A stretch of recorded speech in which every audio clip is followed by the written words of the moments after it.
السلام علیکم ورحمۃ اللہ وبرکاتہ نحمده ونصلی علی رسولہ الکریم اما بعد۔ آج کا سبق سن لیجئے۔ آج کے سبق کی سرخی ہے حضرت محمد صلی اللہ علیہ وسلم کی خاندان کی سیرت پارٹ 1۔ اب سنیے، حضور صلی اللہ علیہ وسلم کے جو پردادا تھے ان کا نام ہاشم تھا۔ بہت ذہین اور بہت سمجھدار تھے، بہت خیر خیرات کرتے تھے۔ تجارت کے لیے یہ شام جایا کرتے تھے۔ ایک مرتبہ مکہ مکرمہ سے شام جا رہے تھے، راستے میں مدینہ منورہ میں قیام کیا اور قیام کر کے بازار میں کوئی چیز خریدنے کے لیے گئے۔ وہاں ایک لڑکی پر نظر پڑی۔ لڑکی بہت خوبصورت تھی، اس کے چہرے سے شرافت ٹپک رہی تھی۔ تو یہ ہاشم نے لوگوں سے پوچھا کہ یہ لڑکی کسی کے نکاح میں ہے یا اس کی تاریخ کیا ہے، کون ہے یہ لڑکی؟ تو لوگوں نے کہا کہ یہ مطلقہ ہے۔ کیا نام ہے اس کا؟ کہا اس کا نام سلمہ ہے۔ ہاشم نے، چونکہ تاجر آدمی تھے اور مدینہ منورہ میں قیام کیا تھا انہوں نے، لوگوں سے مشورہ کر کے اس لڑکی کے ساتھ نکاح کا پیغام دیا۔ لڑکی والوں نے خاندان پوچھا، بھئی آپ کہاں کے ہو، کیا ہے؟ انہوں نے کہا مکہ کے رہنے والے ہیں، قریش قبیلے سے ہیں۔ خیر، اللہ کا کرنا ایسا ہوا کہ یہی مدینہ منورہ میں ان کی شادی ہو گئی سلمہ سے۔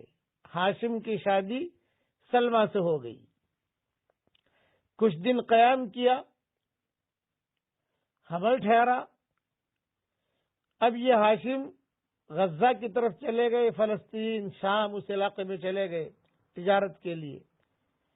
وہاں کوئی غزوہ وغیرہ ہوا، وہیں پر یہ ہاشم شہید ہو گئے۔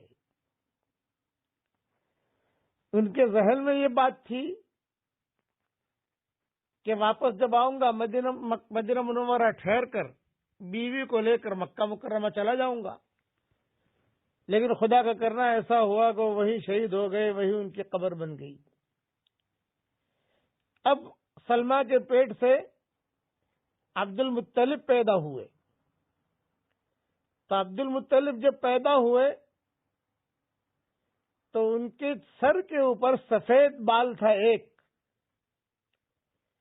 جب یہ پیدا ہوئے سفید بال تھا تو سب نے کہا کہ شیبہ شیبہ شیبہ، یہ تو بوڑھا ہے، یہ تو بوڑھا ہے۔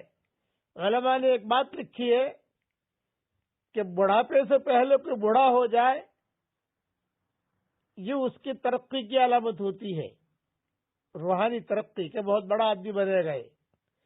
اسی طریقے سے بچپن میں کوئی بچے پیدا ہو اور کوئی خاص چیز، نئی چیز کو ان کے سر پر ایسی دکھائی دے، یہ بھی ان کے بڑے ہونے کی علامت ہوتی ہے کہ آگے چل کر یہ بڑے بنیں گے۔ کبھی شیبہ، یہ تو بوڑھا ہے، بوڑھا ہے۔